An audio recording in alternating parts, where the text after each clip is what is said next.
All right, joint practices against the Eagles. Step up in weight class. You know, the defending Super Bowl champs tomorrow and Thursday.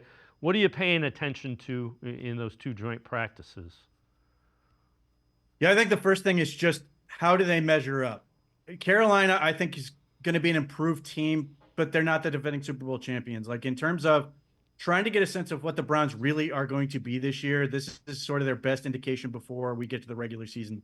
The Eagles are a terrific team. Now they are dealing with some injuries on the interior offensive line. How is that going to play out? Are the Browns going to be able to take advantage with their talented defensive line?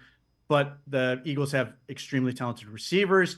Is the secondary going to be able to sort of match up against those guys? You know, there's a lot going on in addition to the quarterback play. The Browns receivers, how are they going to match up against the talented Eagles secondary that's got a couple things they're trying to figure out? Offensive line going against an Eagles team that lost a few guys but has reloaded and has a ton of talent there.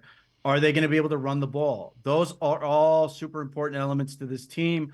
You know, in terms of how they're going to be able to play, the way they want to play. There is no better test for the Browns than the Philadelphia Eagles, and seeing if they come out of this feeling really good about themselves, that might be an indication that the Browns are going to be perhaps a better team than maybe some teams are projecting, or I should say, some experts are projecting, where they're talking about under 5.5, or people are already in this woe is me, they're going to be 3-14 again. This is where they get to sort of make a statement one way or the other and say, hey, we're either going to be a better team than this, or we've got a lot still to work on. So, along those lines, what would be good things to hear coming out of the joint practice? What would be things that you're going, it's not great? Yeah, I think the line of scrimmage is the most important element. Obviously, the offensive line coming off question marks from last year. You know, the offense was changed.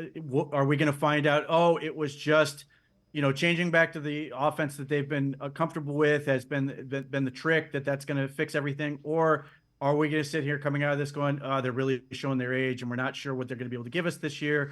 Defensively, the Eagles are a terrific team. Can the defense give them something to think about? Can they stifle them at times? Can they really make the Eagles sort of take notice of how good this group is? And that, I think the front will be fine. I think the linebackers should be okay. It's really a question of, one, is Greg Newsome going to be able to practice? That's a big part. Even if he isn't, Denzel Ward will be out there, and then can other guys fill in? Cameron Mitchell, Miles Harden, anyone else they're looking at to potentially evaluate for that number 3 spot. And then Ronnie Hickman continuing to try to make a case that he should be the starting free safety. That's going to be the group against A.J. Brown, Devontae Smith. The Eagles have a lot of talent there, and this is a team that can really make the Browns question what they're doing in the secondary.